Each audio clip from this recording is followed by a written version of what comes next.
Hello every one, technique മലയാളത്തിലെ മറ്റൊരു വീഡിയോയിലേക്ക് സ്വാഗതം. ഇന്ന് നമ്മൾ പരിചയപ്പെടുത്താൻ പോകുന്നത് ഓപ്പോൻ്റെ റെനോ സീരീസിലെ ഏറ്റവും പുതിയ ഡിവൈസാണ്. അപ്പോൾ റെനോ 15 സീരീസ് ജാനുവരി ആദ്യം അനൗൺസ് ചെയ്തായിരുന്നു. അതിൽ 4 ഡിവൈസാണ് അനൗൺസ് ചെയ്തത്. അപ്പോൾ അതിലേറ്റവും ബേസിക്, അതായത് വില കുറഞ്ഞ ഡിവൈസാണ് ഇന്ന് നമ്മൾ അൺബോക്സ് ചെയ്യാൻ പോകുന്നത്, ഓപ്പോ റെനോ 15C. അപ്പോൾ ഓപ്പോ റെനോ 15Cൻ്റെ പ്രൈസിങ് വരുന്നത് അറൗണ്ട് 34,999 രൂപയാണ്. ഈ പ്രൈസ് സെഗ്മെന്റിൽ എന്തൊക്കെയാണ് ഈ ഒരു ഡിവൈസ് ഓഫർ ചെയ്തിരിക്കുന്നത് എന്ന് നമുക്ക് നോക്കാം. 8GB 256GB സ്റ്റോറേജ് വേരിയൻ്റ് ആണ് ഈ വില വരുന്നത്. അതുകൂടാണ്ട് തന്നെ 12 256 ഉണ്ട്, അതിന് 37,999 രൂപയാണ് വില വരുന്നത്. അപ്പോൾ ഓപ്പോ റെനോ 15C എന്ന് പറയുന്ന ഡിവൈസിൻ്റെ വളരെ ക്യുക്കായ ഒരു അൺബോക്സിങ്ങും ഫസ്റ്റ് ഇംപ്രഷനാണ് നമ്മൾ നോക്കുന്നത്. അപ്പോൾ ഇപ്പോഴത്തെ പോലെ ഈ ചാനൽ ആദ്യമായിട്ടാണെങ്കിൽ ആ സബ്സ്ക്രൈബ് ബട്ടൺ പ്രസ് ചെയ്യുക, അതേപോലെ തന്നെ ബെൽ ഐക്കൺ ക്ലിക്ക് ചെയ്യുമ്പോൾ നിങ്ങൾക്ക് എല്ലാ വീഡിയോസിനും നോട്ടിഫിക്കേഷൻ കൂടെ ലഭിക്കുന്നതാണ്. അപ്പോൾ പെട്ടെന്ന് തന്നെ അൺബോക്സിങ്ങിലേക്ക് കിടക്കാം. അപ്പോൾ ആദ്യം തന്നെ ബോക്സിനകത്ത് എന്തൊക്കെയാണ് വരിക, എന്നിട്ട് നമുക്ക് ബാക്കിയുള്ള ഡീറ്റെയിൽസിലേക്ക് വരാം. അപ്പോൾ നമുക്ക് അൺബോക്സിങ് തുടങ്ങാം. അപ്പോൾ ഇതാണ് ബോക്സ് പാക്കേജ് വരുന്നത്. ഓപ്പോ റെനോ 15C എഴുതിയതാണ്. അതേപോലെ 8GB 256GB ആണ് നമുക്ക് കിട്ടിയിരിക്കുന്നത്. മെയ്ഡ് ഇൻ ഇന്ത്യ എന്നൊക്കെ ഡീറ്റെയിൽസ് വേണം. അപ്പോൾ അവിടെ അതിൻ്റെ ഇമ്പോർട്ടൻ്റ് ആയ സ്പെസിഫിക് ഫീച്ചേഴ്സ് ഉണ്ട്. AI camera system, 50 megapixel ultrawide front camera with 100 degree field of view വരുന്നുണ്ട്. അതേപോലെ തന്നെ 7000 mAh ബാറ്ററി, 80 വാട്ട് ചാർജിങ് ആണ് കൊടുത്തിരിക്കുന്നത്. അപ്പോൾ പിന്നെ നമുക്ക് കിട്ടിയിരിക്കുന്നത് ട്വൈലൈറ്റ് ബ്ലൂ എന്ന് പറഞ്ഞ കളറാണ്. അത് കുറച്ച് ഡാർക്ക് ബ്ലൂ ആണ് വരുന്നത്. എല്ലാ 5G ബാൻഡ്സും സപ്പോർട്ടഡ് ആണ്. അപ്പോൾ നമുക്ക് പെട്ടെന്ന് തന്നെ ബോക്സ് ഒന്ന് തുറക്കാം. ബോക്സ് തുറക്കുമ്പോൾ ആദ്യം തന്നെ നമുക്ക് കിട്ടുന്ന ഒരു കേസാണ്, മെയിൻ കേസും അതിനൊപ്പം തന്നെ ഒരു മാനുവൽ ആൻഡ് വാറൻറ്റി ഇൻഫർമേഷൻ ആണ് ഇതിലെ. ക്വിക്ക് സ്റ്റാർട്ട് ഗൈഡാണ്. അതുകൂടാതെ തന്നെ നമുക്ക് കിട്ടുന്ന ഒരു കേസാണ്. ഇപ്പോൾ എല്ലാവരും ഈ ബ്ലാക്ക് കേസിലേക്കാണ് വന്നിരിക്കുന്നത്. അതുകൊണ്ട് തന്നെ അത്യാവശ്യം നല്ല കേസാണ്, നമുക്ക് തീർച്ചയായിട്ടും പറയാൻ സാധിക്കും. പിന്നെ വരുന്ന ഫോണാണ്. അതുകൂടാതെ നമുക്കൊരു 80 വാട്ടിൻ്റെ അഡാപ്റ്റർ ഉണ്ട്. ഇതിൻ്റെ 80 വാട്ടിന് എഴുതിയാണ് അഡാപ്റ്റർ ഉണ്ട്. പിന്നെ ഒരു USB Type-C ചാർജിങ് കേബിളും, അതേകൂടാതെ തന്നെ നമുക്കൊരു സിം ഇജക്റ്റ് പിന്നുമാണ് വരുന്നത്. അപ്പോൾ ഇത്രയാണ് ഇതിൽ ബോക്സിനകത്ത് വരുന്ന കാര്യങ്ങൾ. അത് നമുക്ക് ഡിവൈസ് ഒന്ന് തുറക്കാം. അപ്പോൾ ഇതാണ് നമ്മുടെ Oppo Reno 15C.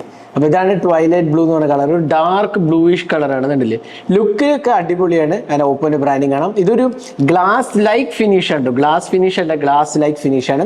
Power and volume buttons കാണാം. അതേപോലെ മൈക്രോഫോൺസ് കാണാം. താഴെ നമുക്ക് സ്പീക്കർ യൂണിറ്റ്, അതേപോലെ സിം ട്രേം, നമുക്ക് USB Type-C പോർട്ടും കാണാൻ സാധിക്കും.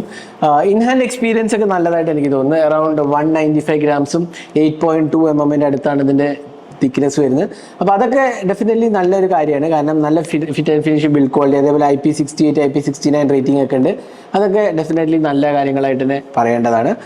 പിന്നെ ഇതിൻ്റെ ഇൻഹാൻഡ് എക്സ്പീരിയൻസും വളരെ നല്ലതാണ്. നല്ലൊരു സോളിഡ് ഫിനിഷാണ്. അതേപോലെ ക്യാമറ സിസ്റ്റം നമുക്ക് നല്ല നീറ്റ്ലി ഇൻറ്റഗ്രേറ്റഡ് ആണെന്ന് പറയാം. പിന്നെ ഫ്രണ്ട് പാനലിലേക്ക് വരുമ്പോൾ ഫ്രണ്ട് പാനലിൽ നമുക്ക് ബെസൽസ് ഒക്കെ വളരെ മിനിമൽ തന്നെയാണ് വരുന്നത്. അത്യാവശ്യം കുഴപ്പമില്ലാത്ത ഒരു ബെസൽസ് ആണ് വരുന്നത്. ഓവറോൾ ഡിസൈൻ ലാംഗ്വേജ് ഡെഫിനറ്റ്ലി നല്ലതെന്ന് പറയും. അപ്പോൾ അതിലൊന്നും തന്നെ പരാതിയൊന്നും പറയാനില്ല. പിന്നെ ഗോറില്ല ഗ്ലാസ് പ്രൊട്ടക്ഷനും ഈ ഫ്രണ്ടിൽ കൊടുത്തിട്ടുണ്ടെന്നുള്ളത് മറ്റൊരു സവിശേഷതയാണ്. അപ്പോൾ overall build quality, fit and finish definitely നല്ലതെന്ന് പറയാം. പിന്നെ ഡിസ്പ്ലേൻ്റെ കാര്യം പറയുമ്പോൾ 6.57 inches full HD AMOLED display ആണ് വരുന്നത്. അതേപോലെ 1600 nits ഓഫ് പീക്ക് ബ്രൈറ്റ്നസ് ആണ് കൊടുത്തിരിക്കുന്നത്. അപ്പോൾ ഓവറോൾ എനിക്ക് ഡിസ്പ്ലേൻ്റെ ടച്ച് റെസ്പോൺസ് ഒക്കെ നല്ലതാണ്. 120 Hz റിഫ്രഷ് റേറ്റ് AMOLED ആണ്. നല്ല ഒരു ടച്ച് റെസ്പോൺസ് ആണ്, സ്മൂത്ത് എക്സ്പീരിയൻസ് ആണ്. കാര്യമായ പരാതികളൊന്നും തന്നെ പറയുകയില്ല. നല്ല ബ്രൈറ്റ് ആൻഡ് വിവിഡ് ഡിസ്പ്ലേ ആണ്. ഔട്ട്ഡോർ വിസിബിലിറ്റിയും കുഴപ്പമില്ല. പിന്നെ മൂവീസ് ഒക്കെ വെച്ചാൽ നല്ല റിച്ച് കളേഴ്സ് ആണ്. AMOLED ഡിസ്പ്ലേ ആയതുകൊണ്ട് തന്നെ നല്ല റിച്ച് കളേഴ്സ് ഒക്കെ തന്നെയാണ് കൊടുത്തിരിക്കുന്നത്. അപ്പോൾ അതിലൊന്നും തന്നെ വലിയ പരാതികളൊന്നും പറയില്ല. അത്യാവശ്യം കുഴപ്പമില്ലാത്ത ബ്രൈറ്റ്നസ് ലെവൽസും ഉണ്ട്. അപ്പോൾ ആ ഒരു കാര്യത്തിൽ ഇഷ്യൂസ് ഒന്നുമില്ല. പിന്നെ ഞാൻ നേരത്തെ പറഞ്ഞ പോലെ കൊറിയൻ ഗോറില്ല ഗ്ലാസ് സപ്പോർട്ടും ഡിസ്പ്ലേയിൽ കൊടുത്തിട്ടുണ്ട്. ഇനി സോഫ്റ്റ്വെയറിലേക്ക് വരുമ്പോൾ ColorOS 16 ആണ് വരുന്നത്. ഒബിയസ്ലി ഓപ്പോൻ്റെ ColorOS ആണ് വരുന്നത്. ഇതിനകത്ത് നമുക്ക് Android 16 ആണ് ഔട്ട് ഓഫ് ദ ബോക്സ് വരുന്നത്. ഞാൻ ജസ്റ്റ് ഒന്ന് അബൌട്ട് ഫോൺ എടുത്ത് കാണിച്ചു തരാം. കണ്ടില്ലേ, ColorOS 16.0.2, Snapdragon 6 Gen 1 mobile platform, 7000 mAh battery, 8GB Ram, അതേപോലെ ക്യാമറ സിസ്റ്റം ഇവിടെ ഇത് കാണാം. പിന്നെ 256GB 26GB ഓൾറെഡി യൂസ്ഡ് അപ്പാണ്. അപ്പോൾ ബാക്കിയുള്ള ഡീറ്റെയിൽസ് കാണാൻ സാധിക്കും. അപ്പോൾ ഇനി നമുക്ക് ഇതിനകത്ത് കസ്റ്റമൈസേഷൻ ഓപ്ഷൻസ് ഒരുപാടുണ്ട് കേട്ടോ. നമുക്ക് റെഗുലർലി ഓപ്പോൻ്റെ UI കിട്ടുന്ന എല്ലാ ഓപ്ഷൻസും കാണാൻ സാധിക്കും. ഹോം സ്ക്രീനെ കസ്റ്റമൈസ് ചെയ്യാനും വാൾപേപ്പർ തീംസ് ഒക്കെ ഓപ്ഷൻസ് ഉണ്ട്. പിന്നെ AI ടൂൾസും ഇൻക്ലൂഡഡ് ആണ്. ഓപ്പോ AI എന്ന് പറഞ്ഞാൽ ഒരുപാട് AI ടൂൾസും ഇതിനകത്ത് അവൈലബിൾ ആണ്. ഇനി ബ്ലോട്ട്വെയർ സീൻ പറയുകയാണെന്ന് വെച്ചാൽ നല്ലോണം ബ്ലോട്ട്വെയർ ഉണ്ട്. കണ്ടില്ലേ, ഒരുപാട് ബ്ലോട്ട്വെയർ ഉണ്ട്, ഗെയിംസാണ് കൂടുതലും. നമുക്ക് അൺഇൻസ്റ്റാൾ ചെയ്ത് കളയാന്നുള്ളതാണ്. അപ്പോൾ ഫോൺ വാങ്ങിക്കഴിഞ്ഞാൽ നമ്മൾ ജസ്റ്റ് ഇതൊന്ന് അൺഇൻസ്റ്റാൾ ചെയ്ത് കളയാം. ഒരുപാട് ആപ്സും ഗെയിംസും പ്രീ ഇൻസ്റ്റാൾഡ് ആണ്. അതെല്ലാം അൺഇൻസ്റ്റാൾ ചെയ്ത് കളയാവുന്ന ആപ്സ് ആൻഡ് ഗെയിംസ് ആയതുകൊണ്ട് നമുക്ക് സൗകര്യമാണ്. എല്ലാം തന്നെ ഒന്ന് അൺഇൻസ്റ്റാൾ ചെയ്ത് കളഞ്ഞാൽ ആ ജങ്കൊക്കെ പോയി കഴിഞ്ഞാൽ ഹോട്ട് ആപ്സും ഹോട്ട് ഗെയിംസും കൊണ്ട് അതൊക്കെ ഒന്ന് ഡിസേബിൾ ചെയ്താൽ മതി. അപ്പോൾ അത് കഴിഞ്ഞാൽ നല്ലൊരു UI എക്സ്പീരിയൻസ് ആണ് പൊതുവെ തരുന്നത് ഒപ്പോൻ്റെ കളർ വോയിസ്. അപ്പോൾ കുഴപ്പമില്ല, അപ്പോൾ അതും നല്ലൊരു ഫീച്ചറായിട്ട് പറയാം. പക്ഷേ ബ്ലോട്ട്വെയർസിൻ്റെ കാര്യത്തിൽ ഒരുപാട് എണ്ണം ഇൻക്ലൂഡഡ് ആണ്. അപ്പോൾ ഇതാണ് സോഫ്റ്റ്വെയറിൻ്റെ കാര്യം പറയുകയാണെങ്കിൽ നമുക്ക് ഇതിനടുത്ത് പെർഫോമൻസിലേക്ക് പോകാം. അപ്പോൾ നമ്മൾ ഡിസൈൻ ഡിസ്പ്ലേ ഒക്കെ പറഞ്ഞു, സോഫ്റ്റ്വെയറിനെ കുറിച്ചും പറഞ്ഞു. ഇനി പെർഫോമൻസിലേക്ക് വരാം. ഇത് പവർ ചെയ്തിരിക്കുന്നത് സ്നാപ്ഡ്രാഗൺ 6 Gen 1 ആണ്.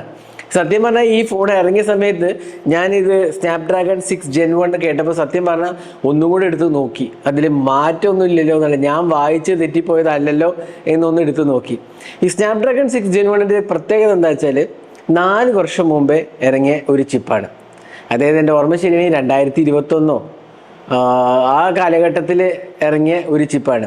അപ്പോൾ സ്നാപ്ഡ്രാഗൺ 6 Gen 4 ആയി ഇപ്പോൾ. അപ്പോൾ ഇത്രയും പഴയ ചിപ്പ് കൊണ്ടുവരേണ്ട ലോജിക്ക് എനിക്ക് മനസ്സിലായില്ല. നമുക്കറിയാം വില കൂടിയിട്ടുണ്ട്, എന്താ പറയുക, സ്റ്റോറേജും റാമും ഒക്കെ വില കൂടിയിട്ടുണ്ടെന്ന് നമുക്കറിയാം. എന്നാലും ഇത്രയും പഴയ ചിപ്പ് കൊണ്ടുവരുന്നതിലുള്ള ഒരു ലോജിക്ക് സത്യം പറഞ്ഞാൽ എനിക്കറിയില്ല.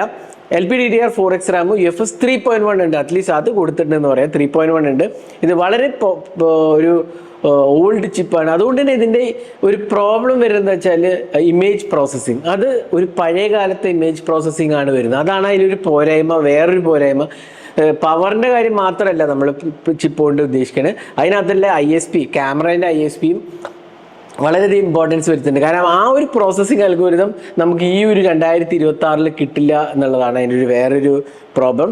അപ്പോൾ പ്രോസസ്സറിൻ്റെ കാര്യം പറയുമ്പോൾ വളരെ ഓൾഡാണ്, എന്നാൽ ഡീസൻറ്റ് പെർഫോമൻസ് ഒക്കെ നമുക്ക് കിട്ടുന്നുണ്ട്. ഇഷ്യൂസൊന്നും ഞാൻ നോക്കണ്ടില്ല, പക്ഷെ എന്നാലും വളരെ ഒരു ഓൾഡ് ചിപ്പാണ് കൊടുത്തിരിക്കുന്നത്. പിന്നെ in display finger print scanner ഉണ്ട്. അതുകൂടാതെ നമുക്ക് എല്ലാ 5G ബാൻഡ്സും സപ്പോർട്ടഡ് ആണ്. അപ്പോൾ അതിലൊന്നും തന്നെ പ്രോബ്ലം ഇല്ല. എന്നാലും ഈ ഒരു ചിപ്പ് വളരെ പഴയ ഒരു ചിപ്പാണെന്നുള്ളതാണ് ആ ഒരു പോരായ്മയായിട്ട് പറയാനുള്ളത്. അപ്പോൾ നമ്മൾ പെർഫോമൻസിൻ്റെ കാര്യം പറഞ്ഞു. ഡേ ടു ഡേ ടാസ്ക് ഒക്കെ കുഴപ്പമില്ലാത്ത ഒരു എക്സ്പീരിയൻസ് നിങ്ങൾക്ക് കിട്ടുന്നുണ്ട്. അഗെയിൻ ഇതൊരു ഗെയിമിംഗ് സെൻട്രിക് ഡിവൈസ് അല്ല. ഒബ്വിയസ്ലി ഇതിൻ്റെ പ്രത്യേകത റെനോ സീരീസിൻ്റെ ക്യാമറ സെൻട്രിക് ആണ്. അതുകൂടാതെ തന്നെ ബിൽഡ് ക്വാളിറ്റിക്കും ഇമ്പോർട്ടൻസ് കൊടുത്തിട്ടുണ്ട്. അപ്പോൾ ആ ഒരു ഫീച്ചർ വെച്ച് നമുക്ക് ഇതിനെ വിലയിരുത്താൻ പറ്റുള്ളൂ. പക്ഷേ പ്രൈസ് വെച്ച് നോക്കുമ്പോൾ എന്താ പറയുക, പ്രോസസ്സർ അത്രയ്ക്കും ഒരു അനുയോജ്യമല്ല എന്ന് ഡെഫിനറ്റ്ലി പറയാൻ പറ്റും. എന്നാൽ അറ്റ്ലീസ്റ്റ് UFS 3.1 കൊടുത്തിട്ടുണ്ടെന്നുള്ളതാണ് ആകെയുള്ള ഒരു ആശ്വാസം. ഇനി ഇതിനകത്ത് അടുത്ത് നമുക്ക് ഇതിൻ്റെ ക്യാമറയിലോട്ട് പോകാം. ക്യാമറ വരുമ്പോൾ ട്രിപ്പിൾ ക്യാമറ സെറ്റപ്പാണ്. നമ്മളൊരു 2 MP മാക്രോ സെൻസറൊക്കെ ഓൾമോസ്റ്റ് എൻഡ് ഓഫ് ലൈഫ് ആയി എന്ന് വിചാരിച്ചപ്പോൾ അതേ കിടക്കണു. 2 MP മാക്രോ സെൻസറായിട്ടൊരു ക്യാമറ വന്നിരിക്കുന്നത്. 50 MP പ്രൈമറി, f1.7 ആണ് വരുന്നത്. അതുകൂടാണ്ട് സെക്കൻഡറി 8 MP അൾട്രാവൈഡും ഒരു 2 MP മാക്രോ സെൻസറാണ് കൊടുത്തിരിക്കുന്നത്. അപ്പോൾ അത് തിരിച്ചു വന്നിരിക്കുകയാണ് ഗൈസ്. 2026 മാക്രോ സെൻസർ തിരിച്ചു വന്നിരിക്കുകയാണ്, 2 MP. പിന്നെ ഫ്രണ്ടിൽ 50 MP സെൽഫി ക്യാമറയും നമുക്ക് കിട്ടുന്നുണ്ട്. അപ്പോൾ ഇതാണ് ഇതിൻ്റെ ക്യാമറ സെറ്റപ്പ്. അപ്പോൾ ഞാൻ നേരത്തെ പറഞ്ഞ പോലെ ISPൻ്റെ കുഴപ്പം നമുക്ക് ക്യാമറയിലും ആക്ച്വലി കാണുന്നുണ്ട്. ക്യാമറ സാമ്പിൾസ് എടുത്ത് നോക്കുമ്പോൾ processing kind of above average മാത്രമേ പറയാൻ പറ്റുള്ളൂ. ഭയങ്കര നല്ലൊരു പ്രോസസ്സിംഗ് ആണ് എനിക്ക് തോന്നിയില്ല. കുറച്ചൊരു ഡള്ളായി പോലെ തോന്നൽ എനിക്ക് തോന്നുന്നുണ്ട്. നിങ്ങളുടെ അഭിപ്രായം കമൻറ്റ് സെക്ഷനിൽ പോസ്റ്റ് ചെയ്യുക. ഇമേജസ് കണ്ടിട്ട് ഓവറോൾ എനിക്ക് തോന്നുന്നു ഡീറ്റെയിൽസ് കുഴപ്പമില്ല, അത്യാവശ്യം ഡീസൻറ്റ് ഡീറ്റെയിൽസ് ഒക്കെ ഓഫർ ചെയ്യുന്നുണ്ട്. പിന്നെ റെനോ സീരീസിൻ്റെ ക്യാമറാസ് പറ്റ മോശമാവാറില്ല ഒരിക്കലും. അപ്പോൾ അതുകൊണ്ട് തന്നെ നമുക്കൊരു ഡീസൻറ്റ് ലെവൽ ഓഫ് എക്സ്പെക്ടേഷൻ ഉണ്ട്. പിന്നെ റിയർ ആൻഡ് ഫ്രണ്ടിൽ 4K 30 FPS സപ്പോർട്ടഡ് ആണ്, 60 FPS ഇല്ല. ഒബ്വിയസ്ലി പ്രോസസ്സർ ലിമിറ്റേഷൻ ആണ്. അപ്പോൾ 4K 30 FPS റിയർ ആൻഡ് ഫ്രണ്ടിൽ നമുക്ക് സപ്പോർട്ടഡ് ആണ്. അപ്പോൾ ഓവറോൾ ക്യാമറ സാമ്പിൾസ് കണ്ടിട്ട് നിങ്ങളുടെ അഭിപ്രായങ്ങൾ പറയാം. ഷാർപ്നെസ്സിനെ വെച്ചൊന്നും കുഴപ്പമില്ല, എന്നാലും പ്രോസസ്സിങ് അൽഗോരിതം എനിക്ക് അത്രയ്ക്ക് ഒരു പെർഫെക്റ്റ് ആയിട്ട് തോന്നിയില്ല. കാരണം അതിനകത്ത് ഒരു എന്താ പറയുക, ഡീറ്റെയിൽസ് അത്രയ്ക്ക് അങ്ങോട്ട് പോരാന്ന് എനിക്ക് തോന്നുന്നു. പ്രത്യേകിച്ച് കളർ ക്വാളിറ്റിയും ഒരു ആവറേജ് ക്വാളിറ്റി ആയിട്ടാണ് എനിക്ക് തോന്നിയത്.